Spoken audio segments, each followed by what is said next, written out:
Calling from a 509 area code. Who's this? Where you calling from?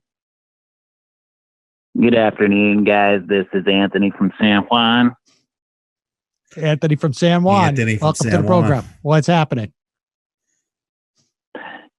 Yeah, okay. According to a recent poll from the Gateway Pundit, 75% of liberals are triggered by the use of the term Chinese virus, and another 80% are triggered by seeing people go out in public. And according to a poll conducted recently by myself, 100% of liberals can suck my dick. Sweet. Awesome. That was, I love it. Good stuff. I just want to say also one more thing.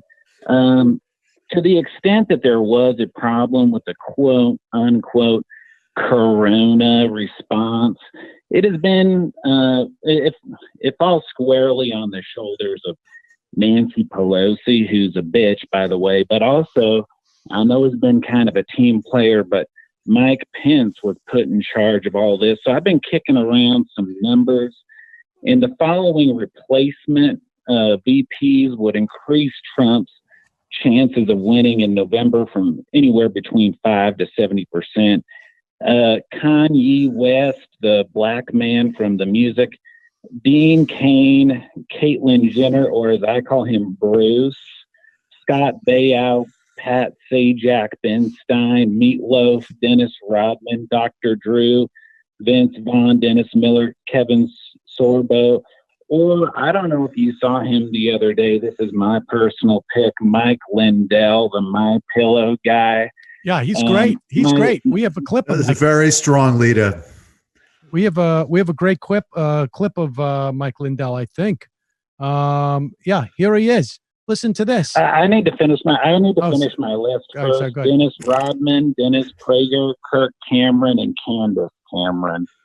So I just wanted to, we can go back to Mike Lindell, but get your thoughts on that list and who you would pick to replace Mike Pence, who's a traitor and probably also a closeted homosexual. I would pick Mike. I would pick Kevin Sorbo. I would pick Mike Lindell just because he's got a great product. He's a businessman. We need business expertise in government. I think President Trump has shown that. Let's play this clip of Mike Lindell because he is telling the truth to one of the top newsmen we've ever had in this country, Lou Dobbs, and they're talking about MSNBC's Chris Hayes, who criticizes networks for broadcasting Trump's coronavirus press briefings. And of course, we all know why he's doing that, because Chris Hayes is afraid he's losing an audience because they're all going like, I can't believe we've been listening to this soy boy for all this time. We didn't know the truth about Donald Trump. And here's Mike Lindell talking about that. Wow. The pillow guy reading the Bible. I'll tell you what, I heard Jim Acosta attack me too, and he was 10 feet from me in the Rose Garden. This is just evil, Lou. This is evil. I was talking to the president. I said, Mr. President, you doing these press conferences, I said, I've had friends of mine that are on the left. And here I showed him one of my texts. It says, Mike, I'm not a big fan of President Trump, but God bless him. He is doing an amazing job. I think he's turning me. These are the real people that are seeing now that this president has done the best man in charge for such a time as this. It's just those newscasters, those journalists and we know who they are. And I'm going to say it, CNN, what they did to me, I'm sorry. I put out a message of hope to the country that God had given us grace on November 8, 2016 for such a time where a nation had turned his back on God. And right now, we're part of this big revival. We can sit at home, we can go there, get back in the Word with our Bible, spend time with our families, and everybody pray that we have this great administration that can make some decisions to get us through this. And I can't. I'm appalled by the journalists that I see there. I used to think, are they really that evil? Well, yes, they are.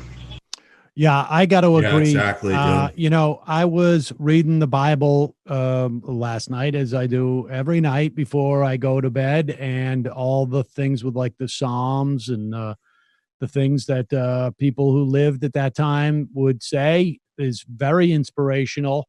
All the stuff about how like God does stuff, and those things are super important. And I would also say that I have a lot of liberal friends, as you know, Scotso, a lot of like Yep. liberal people who come up to me every day, and they say, I'm a liberal and a Democrat. And they say, and I know that's redundant. I'm a liberal and a Democrat because it's all the same, socialist, Marxist. And that's what they generally will say. And then they say, but, you know, once I stopped listening to the mainstream media, I realized that Donald Trump is the best president we've ever had. I'm a communist who loves Saul Alinsky and like whatnot. And then all of a sudden I don't have my MSNBC because Donald Trump's talking about the virus. And now I think that I'm probably like I'm going to vote for Donald Trump. You just hear it like constantly. Let's go to the phones calling from a 201 area code. What's up, guys? Is this me? Yeah, who's this?